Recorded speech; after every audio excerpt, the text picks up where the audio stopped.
It has been 30 years since Prime Minister Rajiv Gandhi and President Jayawardena signed the historic Indo-Lanka Accord that sought to end the Sri Lankan civil war.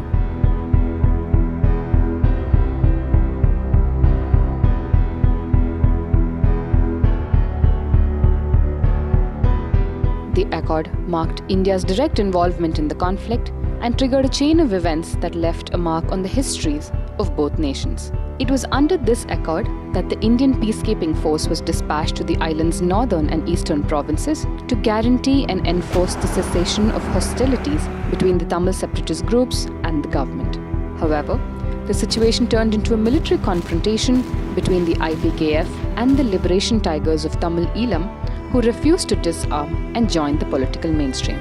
The IPKF-LTTE military conflict that began on October 10, 1987 and lasted till 1990 saw the death of over 1,200 Indian soldiers and 660 LTTE cadres.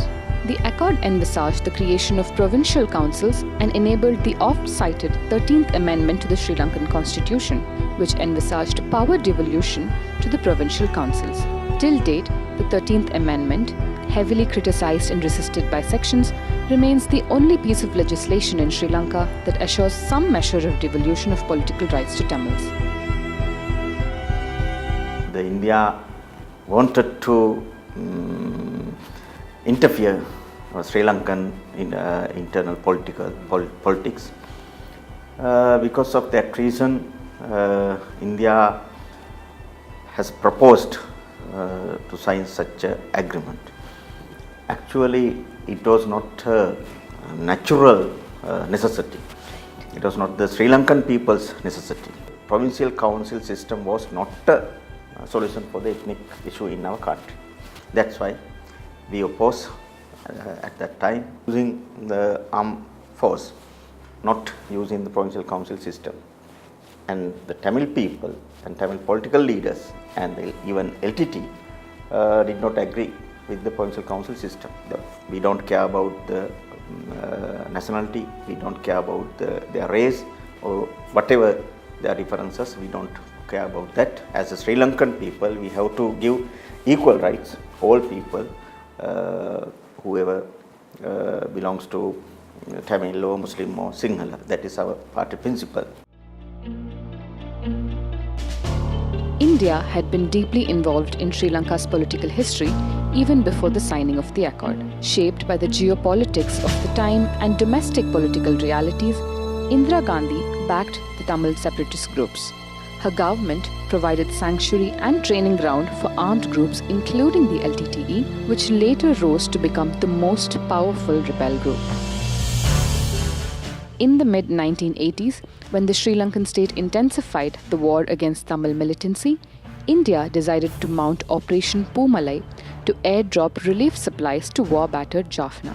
New Delhi warned Colombo that if it tried stalling the efforts, India would be forced to retaliate with a full-fledged military operation. It was in that context that then President Jayawardena, the architect of Sri Lanka's open economy, agreed to negotiate with Prime Minister Rajiv Gandhi. After multiple rounds of discussions, the leaders signed the accord on July 29, 1987 in Colombo. With this, India formally became an arbiter in the Tamil question. Days before the signing of the accord, on July 24, LTTE chief Velupillai Prabhakaran was flown from Jaffna to New Delhi via Tirchi for a briefing on the agreement. The following day, leaders of other Tamil militant groups were also called to the Indian capital for a meeting. On July 28th, after a meeting with Prime Minister Rajiv Gandhi, Prabhakaran declared his support for the accord. The LTTE's subsequent refusal to disarm and its assassination of Rajiv Gandhi in 1991 changed India's position on the Sri Lankan Tamil issue considerably in the following years.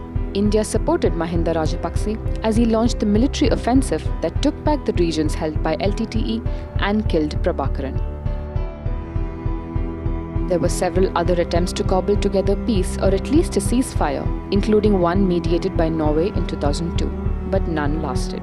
Sri Lanka is now drafting a new constitution and debates on devolution are back on the negotiating table. We should be able to frame a constitution on the basis of consensus, which is reasonable, which is within the framework of a united, undivided, indivisible Sri Lanka. So the question of the country's unity and the country's territorial integrity are completely guaranteed. There is no question in regard to that matter. But there is also effective, substantial devolution which will enable people to give expression to their legitimate social, economic, cultural, political aspirations in the areas in which they live, and which will give them a measure of self-rule, that will give them a sense of belonging to this country and the country belonging to them. While the Accord and the 13th Amendment remain an important frame of reference, political actors appear keen to take the discussions beyond the amendment, for it comes with political baggage.